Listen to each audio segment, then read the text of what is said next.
Hello students, मैं राजीव मिश्रा।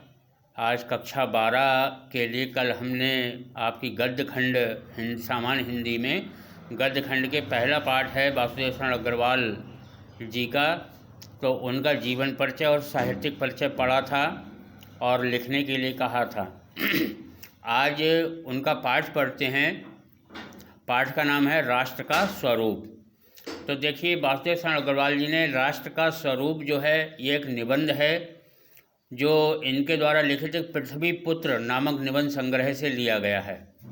लेखक ने एक राष्ट्र के स्वरूप, राष्ट्र माने होता है देश, एक देश का स्वरूप तैयार करने के लिए किन किन चीज़ों की आवश्यकता होती है विशेष रूप से उसके बारे में यहाँ बताया है। उन्होंने बताया है कि भूमि, जन और उसकी संस्कृति। भूमि माने पृथ्वी, कि देश को बनाना है सबसे पहले पृथ्वी की आवश्यकता होगी, तभी हम देश का आकार वहाँ खींच सकते हैं, आकार रूपरेखा तैयार कर सकते हैं। दूसरा जन, यानी उस एरिया में रहने वाले जन माने मनुष्य, मनुष्य भी होना बहुत ज़रूरी है। फिर है तीसरी संस्कृति, यानी उनके रहन सहन का स्तर, उनका जीवन यापन करने का ढंग या तरीका। तो ये तीन चीज़ों के ऊपर प्रकाश डालते हुए वासुदेव शरण अग्रवाल जी ने बताया है। और उसमें पहला है भूमि। तो यहाँ लिखा है इसके बाद भूमि, भूमि में बरसने वाला जन और जन की संस्कृति, इन तीनों के सम्मिलन से ही, सम्मिलन मान इन तीनों को मिलान करने से ही एक देश का, एक राष्ट्र का स्वरूप बनता है। भूमि का निर्माण तो देवताओं ने किया, वो अनंत काल से है। उसके भौतिक रूप, सौंदर्य और समृद्धि के प्रति सचेत होना हमारा आवश्यक कर्तव्य है। भूमि के पार्थिव स्वरूप के प्रति हम जितने अधिक जागरूक होंगे उतनी ही हमारी राष्ट्रीयता बलवती हो सकेगी। यह पृथ्वी सच्चे अर्थों में समस्त राष्ट्रीय विचारधाराओं की जननी है। यानी जब हम जितना ज़्यादा प्रेम पृथ्वी के प्रति अपने मन में करेंगे, पृथ्वी से तात्पर्य है हम जहाँ रहते हैं उस देश के एरिया में आने वाली, जो उस देश जिस पृथ्वी पर बसा हुआ है उस देश के प्रति जितना ज़्यादा प्रेम हम करेंगे उतनी ही राष्ट्र के प्रति हमारी भावना बलवान हो जाएगी। ठीक है। और पृथ्वी एक ऐसी चीज़ है जो सही मायनों में व्यक्ति के अंदर अनेक प्रकार की विचारधाराओं को उत्पन्न करती है। जो राष्ट्रीयता पृथ्वी के साथ नहीं जुड़ी होती है वो निर्मूल होती है। यानी जिस व्यक्ति के अंदर दिखाने के लिए राष्ट्र की भावना है लेकिन वो पृथ्वी या पृथ्वी पर रहने वालों के साथ नहीं जुड़ी होती है तो वो बेकार होती है। राष्ट्रीयता की जड़ें पृथ्वी में जितनी ज़्यादा गहरी होंगी उतने ही राष्ट्रीय भावों का अंकुर पल्लवित होगा। इसलिए पृथ्वी के भौतिक स्वरूप का अद्योपांत जानकारी करना, अद्योपांत मतलब अंत से, प्रारंभ से लेकर अंत तक की जानकारी करना, उसकी सुंदरता, उसकी उपयोगिता, उसकी महिमा को पहचानना हमारा परम आवश्यक धर्म है। इस कर्तव्य की पूर्ति के लिए सैकड़ों हजारों प्रकार से हो सकती है।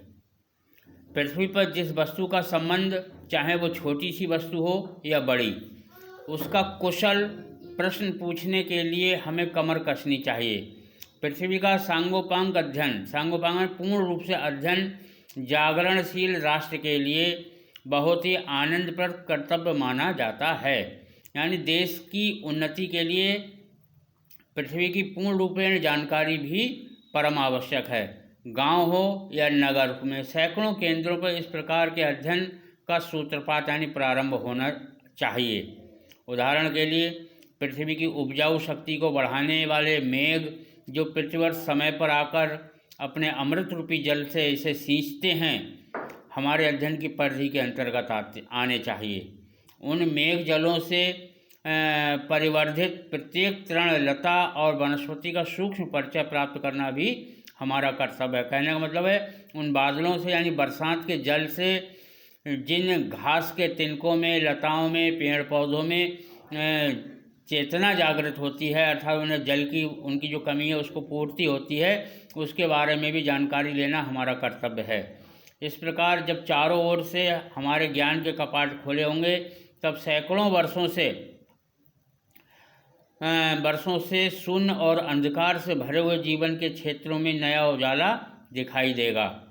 धरती माता की कोख में जितनी अमूल निधियाँ भरी हैं, जिनके कारण इसे हम वसुंधरा भी कहते हैं, उससे कौन परिचित नहीं होना चाहेगा। अर्थात हर व्यक्ति जो है इनकी जानकारी लेना चाहता है। लाखों करोड़ों वर्षों से अनेक प्रकार की धातुओं को पृथ्वी के गर्भ में पोषण मिला है। जैसे दिन रात बहने वाली नदियों ने पहाड़ों को पीस कर अगणित प्रकार की मिट्टियों से पृथ्वी की देह को सजाया है। हमारे भावी आर्थिक अभ्युदय के लिए, उन्नति के लिए इन सब की जांच पड़ताल अत्यंत आवश्यक होती है। पृथ्वी की गोद में जन्म लेने वाले जड़ पत्थर कुशल शिल्पियों से संवारे जाने पर अत्यंत सुंदरता के प्रतीक बन जाते हैं। अनेक भांति की अनेक प्रकार की अनगढ़ नगबिंद की नदियों के प्रवाह में सूर्य की धूप से चिलकते रहते हैं। उनको जब चतुर कारीगर पहलदार कटाव पर लाते हैं तब उनके प्रत्येक घाट से उनकी शोभा और सुंदरता बढ़ जाती है, वे अनमोल लगने लगते हैं।